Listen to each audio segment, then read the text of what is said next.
महाभारत पर आते हैं। रानी सत्यवती और रानी कुंती विडो हुई। महाभारत के भीषण युद्ध के बाद तो कुरुक्षेत्र में हजारों स्त्रियां विडो हो गई थी। क्या कोई सती हुई? नहीं। सच हमारे बिल्कुल सामने था, बस हम ही उसे देख नहीं पाए। जिस देवी के नाम पर इस प्रैक्टिस को सती कहा जाता है, जरा उनका सच भी जान लीजिए। क्या माता सती हुई थी? अरे वो तो सती हो ही नहीं सकती। उनके पति भगवान शिव हैं और शिव तो शाश्वत हैं, अनादि हैं, अनंत हैं। तो देवी सती विडो कैसे होती? सती माता ने जो सेल्फ इम्युलेशन किया था वो इसलिए किया था क्योंकि उनके पिता ने उनके पति का घोर अपमान किया था। वो कोई विडो बर्निंग नहीं था। सती प्रथा को जबरदस्ती हमारे वेदों से भी जोड़ा गया। लेकिन रियलिटी ये है कि हिंदू टेक्स्ट में, एंशिएंट टेक्स्ट में, वेदों में विडोज को जलाने का सपोर्ट नहीं है। तो फिर ये मिसअंडरस्टैंडिंग फैली कैसे? अथर्ववेद का एक श्लोक कहता है कि पति के मरने के बाद भी पत्नी को उसका साथ निभाना चाहिए। अगर आप इसका सही एनालिसिस करें तो ये श्लोक महिला को जिंदा रहकर हिम्मत के साथ पति की रिस्पॉन्सिबिलिटीज पूरी करने के लिए कह रहा है। और ऋग्वेद का एक श्लोक तो विडोज को जिंदगी में मूव ऑन करने और फिर से मैरिज करने का पूरा सपोर्ट करता है। देखा आपने, गलत ट्रांसलेशन का सहारा लेकर इंडिया को कितना बदनाम किया गया।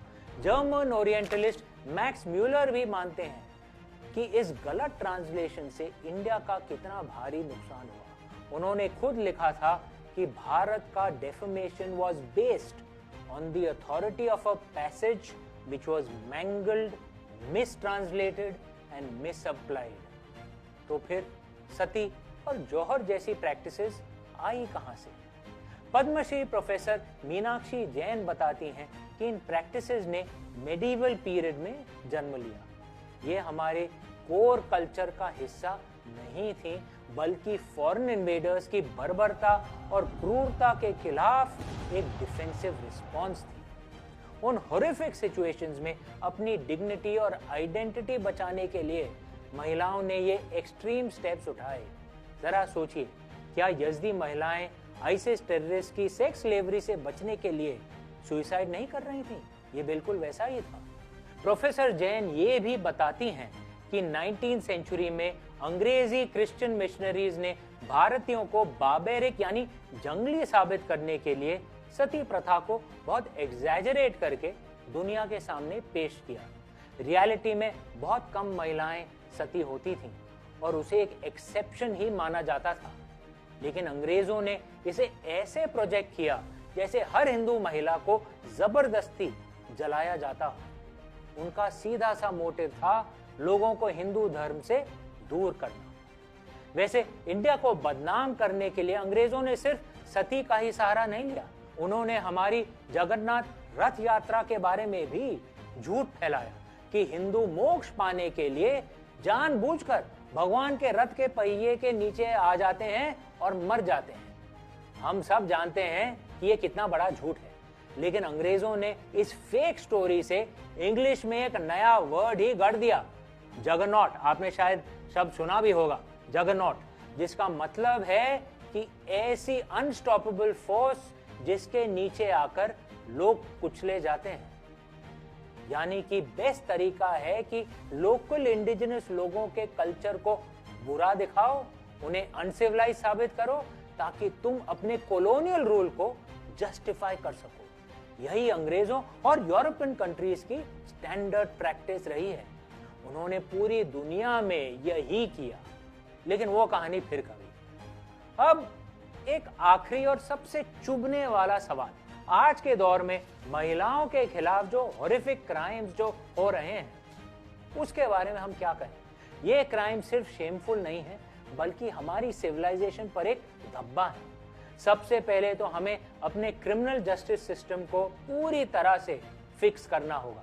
लॉज चाहे कितने भी स्ट्रिक्ट क्यों ना हो, हमें सिस्टम्स ऐसे बनाने पड़ेंगे कि क्रिमिनल्स को तुरंत और गारंटीड पनिशमेंट मिले, ताकि उनके दिमाग में ऐसा फियर पैदा हो कि उनकी रूह तक कांप जाए। एक ऐसा डर जो उन्हें कोई भी हेनस क्राइम करने की सोच तक से रोके। दूसरी बात है हमारे कल्चर की।